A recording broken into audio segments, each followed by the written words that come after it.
By the name of Allah, who is most merciful and kind. He is the King of Kings, omnipresent and sustainer of creature. तो student, आज जो हमारा topic है वो है environmental chemistry.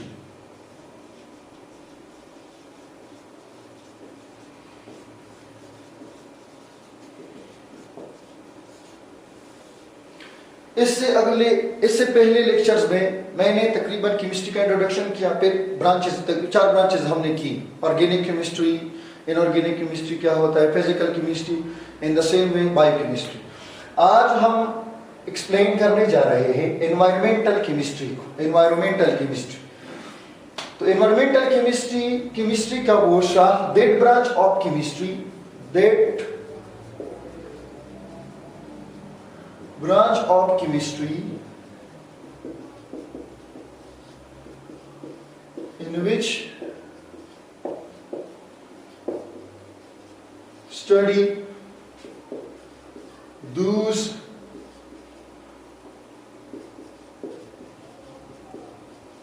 chemical substances and reactions and chemical reactions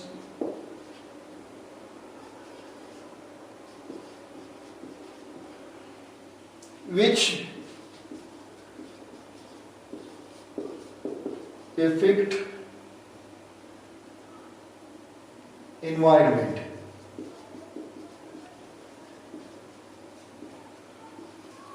Directly or indirectly, positively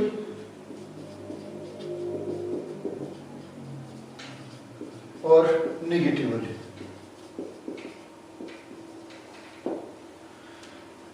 तो chemistry का वो शाख जिसमें हम वो केमिकल कंपाउंड और वो केमिकल रिएक्शन पढ़ते हैं जो कि एनवायरनमेंट को डायरेक्टली और इनडायरेक्टली, बिलवासिता या बिला वासिता, पॉजिटिवली नेगेटिवली इफेक्ट करते हैं। तो वो चीजें हम इसमें पढ़ते हैं। तो देखिए, लफ्ज से भी पता चलता है एनवायरमेंटल केमिस्ट्री, तो वो केमिस्ट्री जिसका ताल्लुक एनवायरनमेंट से हो। एग्जांपल मैं देना चाहूंगा कि किस तरह इफेक्ट करते हैं, पॉजिटिवली, नेगेटिवली, डायरेक्ट और इनडायरेक्ट।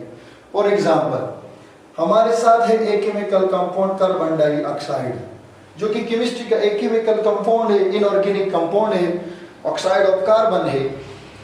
तो ये क्या है, कार्बन डाइऑक्साइड। वैसे तो माहौल में नॉर्मली प्रेजेंट होता है 0.03%, ये माहौल में तकरीबन होता है इसका परसेंटेज। और ये वो गैस हैं जो हम मुंह से, जब रेस्पिरेशन करेंगे, हम एक्सहेल करते हैं, जब हमारे मुंह के जरिए से बाहर निकल जाती है एक्सहेलेशन में। और ये वो गैस हैं जो प्लांट फोटोसिंथेसिस यानी फूड प्रिपरेशन के लिए इस्तेमाल करते हैं। अब ये गैस किस तरह माहौल को क्या करता है, इफेक्ट करता है। तो ये गैस नॉर्मली वैसे मौजूद होता है एनवायरनमेंट में। तो क्या होता है जब, और ये कंबशन प्रोसेस में प्रोड्यूस होता है, ये भी याद रखिए, कंबशन प्रोसेस। तो जब organic compound specially hydrocarbon produce जलते हैं, तो हम फ्यूज वगैरह इस्तेमाल करते हैं ऑटोमोबाइल्स में, या कूल वगैरह जब जलता है मुख्तलिफ पर्पस के लिए, तो उसमें कार्बन डाइऑक्साइड प्रोड्यूस होता है। जब ये कार्बन डाइऑक्साइड इस रेशियो से, परसेंटेज से ज्यादा हो जाता है, तो फिर ये क्या काज करता है, ये काज करता है, इट काज ग्लोबल वार्मिंग।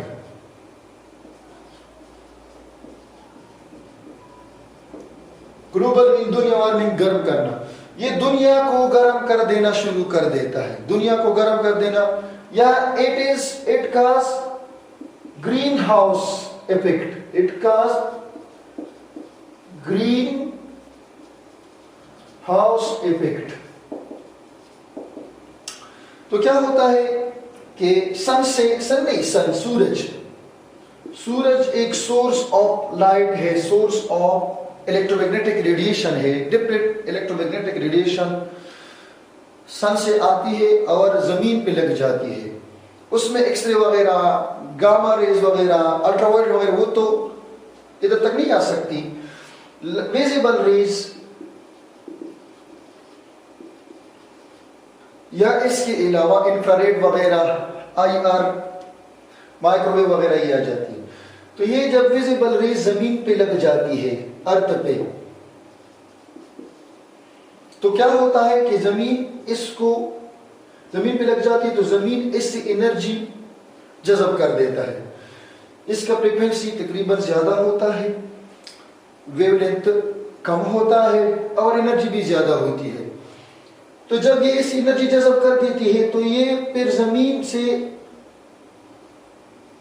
कौन सी रेज, IR, इंफ्रारेड रेज निकलना शुरू हो जाती है, तो ये ऊपर जाती है। फिर जब ये सूरज से आती है तो ये गैसेस वगैरह एटमॉस्फेयर में जो गैसेस होते हैं वो इसको छोड़ देते हैं, वो आ जाते हैं।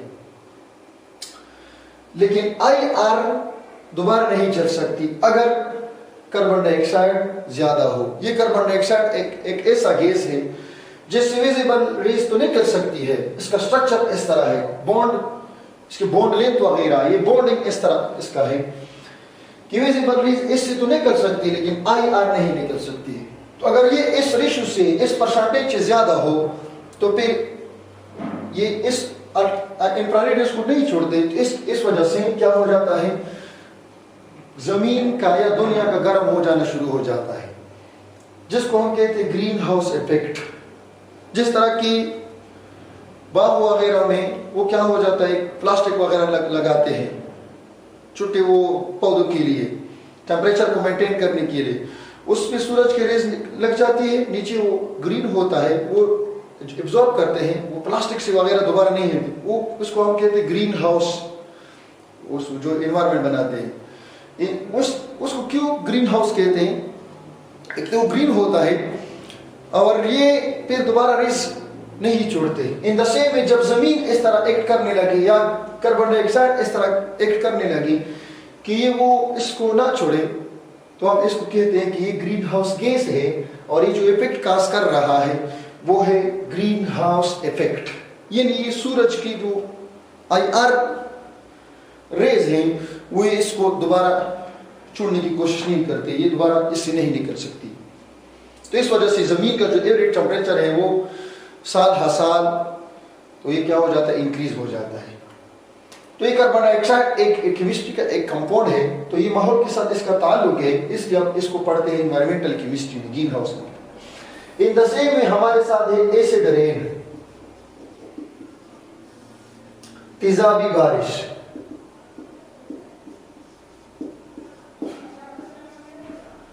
तेजाबी बारिश, तो तेजाबी बारिश क्या है?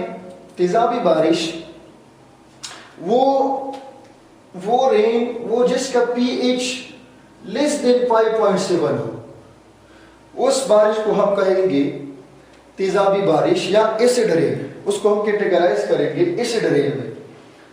pH क्या होता है? pH एक स्केल होता है एसिड और बेस को नापने के लिए, एक स्केल होता है उसको रिप्रेजेंट करने के लिए। तो जिसका pH power of hydrogen concentration 7 होगा वो न्यूट्रल होगा। pH अगर हमारे साथ 7 हो तो हम कहेंगे कि ये क्या है? न्यूट्रल है, ये न्यूट्रल है। अगर pH बिलो 7 है तो वो एसिड होगा, 7 से कम है। अगर 7 से ज्यादा है तो उसको हम कहेंगे कि ये बेसिक है, ये बेस है। तो एसिड रेन का देख ली, pH 5.6 है जो कि 7 से कम है, इसलिए हम तेजाबी बारिश। अब ये तेजाबी बारिश, ये pH इसका क्यों इतना कम हो गया? ये इसलिए कि कार्बन डाइऑक्साइड नॉर्मली वैसे पानी का जो नहीं, पानी का जो pH है वो 7 है, पानी का H2O, इसका ये न्यूट्रल होता है। पानी न्यूट्रल है, ना ये हाइड्रोजन दे सकता है ना हाइड्रोक्साइड दे सकता है। अगर हाइड्रोजन भी हाइड्रोक्साइड भी तो या उसमें न्यूट्रलाइज करके pH इसका 7 होता है, क्योंकि इसमें हाइड्रोजन आयन का कंसंट्रेशन और हाइड्रोक्साइड आयन का कंसंट्रेशन बराबर होता है, इसलिए pH इसका क्या होता है? 7 होता है। तो कार्बन डाइऑक्साइड हवा में तो एक परसेंटेज, इस परसेंटेज में तो ये मौजूद होता है। तो क्या हो जाता है फिर कार्बन डाइऑक्साइड पानी के साथ रिएक्शन करके कार्बोनिक एसिड बना देता है, जो कि एसिड रेन किस तरह बनता है वो काफी लंबे टॉपिक है, फिर उसमें डिस्कस करेंगे। तो ये पीएच नॉर्मल फिर इस तक ये तकरीबन 5.7 तक तो आ जाता है कार्बन डाइऑक्साइड की वजह, ये नॉर्मली मौजूद होता है। लेकिन जब सल्फर डाइऑक्साइड रिलीज हो जाता है एनवायरनमेंट में मुख्तलिफ सोर्सेज से, ऑर्गेनिक कंपाउंड जब जलते हैं, कोयला, पेट्रोलियम वगैरह जब ये जलते हैं तो इसमें सल्फर होता है, सल्फर कंटेंट इसमें होता है। तो ये सल्फर डाइऑक्साइड निकल के पानी की सतह करके सल्फ्यूरिक एसिड बना देता है, जिसकी वजह से हाइड्रोजन आयन कंसंट्रेशन पानी में तेजाब एसिड रेन में ज्यादा हो जाता है, तो पीएच इसका कम हो जाता है, इसलिए हम इसको कहते हैं ये क्या है, एसिड रेन है। तो एसिड रेन सल्फ्यूरिक एसिड या सल्फर डाइऑक्साइड या सल्फ्यूरिक एसिड की वजह से बना। तो सल्फ्यूरिक एसिड या सल्फर डाइऑक्साइड या कार्बन डाइऑक्साइड ये क्या है, केमिस्ट्री की कुछ कॉन्सेप्ट है, केमिस्ट्री है। तो ये केमिस्ट्री एनवायरनमेंट को नेगेटिवली इफेक्ट कर रहा है, इसलिए हम कहते हैं इसको क्या है, ये एनवायरमेंटल केमिस्ट्री हम ये पढ़ते हैं। इन द सेम में आपने ओजोन का नाम सुना होगा। ओजोन जिसके बाद O3, ये एक एलोट्रोपिक फॉर्म ऑफ ऑक्सीजन होता है O3। तो ये स्ट्रेटोस्फीयर में मौजूद होता है, स्ट्रेटोस्फीयर में ये गैस मौजूद होता है, कार्बन ये ओजोन गैस O3 ये गैस स्ट्रेटोस्फीयर में मौजूद है, एक लेयर सा बनाया हुआ होता है। अभी ये एक एलिमेंट है जो कि केमिस्ट्री का एक कॉन्सेप्ट है, केमिस्ट्री का एक चीज है। केमिस्ट्री में हम एलिमेंट के बारे में पढ़ते हैं, ओजोन के बारे में, इसका स्ट्रक्चर, कंपोजिशन, प्रॉपर्टी वगैरह। तो ये क्या है, ये सन से जो रेज आती हैं, विजिबल रेज, इसके अलावा मैंने बताया कि कॉस्मिक रेज आती है, अल्ट्रावायलेट रेज। तो ये अल्ट्रावायलेट रेज को क्या हो जाती है, इसको जज़ब करते हैं, इसको एब्जॉर्ब करते हैं, जो कि कार्सिनोजेनिक होते हैं। जब वो स्किन पे या आईज वगैरह पे या और कोई ऑर्गेनिज्म हो उस पे लग जाते हैं, तो क्या हो जाता है फिर, तो उसको इफेक्ट करते हैं, उसमें कैंसर काज करते हैं, एबनॉर्मल डिवीजन ऑफ सेल काज होता है। इसलिए ये ओजोन उसको क्या करता है, जज़ब कर देता है। ये एक एनवायरनमेंट पे एक पॉजिटिव इफेक्ट है, एक पॉजिटिव इफेक्ट। इसलिए हम ओजोन लेयर को, ओजोन लेयर क्या होता है, ओजोन लेयर किस तरह बनता है, ओजोन किस तरह डिप्लीट होता है, ये सब हम एनवायरमेंटल केमिस्ट्री में पढ़ते हैं। इसके अलावा केमिस्ट्री में, एनवायरमेंटल केमिस्ट्री में बहुत चीज़ें, एनवायरमेंटल केमिस्ट्री में हम एयर के बारे में पढ़ते हैं, जो हमारा सराउंडिंग है, एयर में किस तरह पोल्यूशन काज होता है, एयर में किस तरह पोल्यूशन खत्म किया जाता है। In the same way environmental chemistry में हम पानी के बारे में पढ़ते हैं, हाइड्रोस्फीयर के बारे में पढ़ते हैं, पानी किस तरह पोल्यूट हो जाता है, किस तरह क्लीन किया जाता है, ये भी पढ़ते हैं। इसके अलावा हम एनवायरमेंटल केमिस्ट्री में सॉइल केमिस्ट्री पढ़ते हैं, सॉइल किस तरह पोल्यूट होता है, किस तरह इसको हम साफ करते हैं, क्या इसमें पोल्यूशन किस तरह आती है, ये सब कुछ।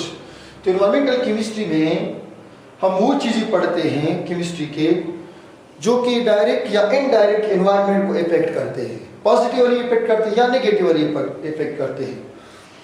तो वो शाख क्या होगा, वो एनवायरमेंटल केमिस्ट्री। तो एनवायरमेंटल केमिस्ट्री का वो शाख जिसमें हम केमिस्ट्री के वो केमिकल कंपाउंड और रिएक्शंस पढ़ते हैं, वो रिएक्शन पढ़ते हैं जो कि माहौल को डायरेक्टली और इनडायरेक्टली, पॉजिटिवली और नेगेटिवली इफेक्ट करते हैं, उसको हम पढ़ते हैं एनवायरमेंटल केमिस्ट्री। तो आज के लिए इतना ही, अगले लेक्चर में मिलेंगे इंशाल्लाह। तो आज के लिए इतना ही, मजीद ब्रांचेस को एक्सप्लेन करने के लिए अगले लेक्चर में मिलते हैं।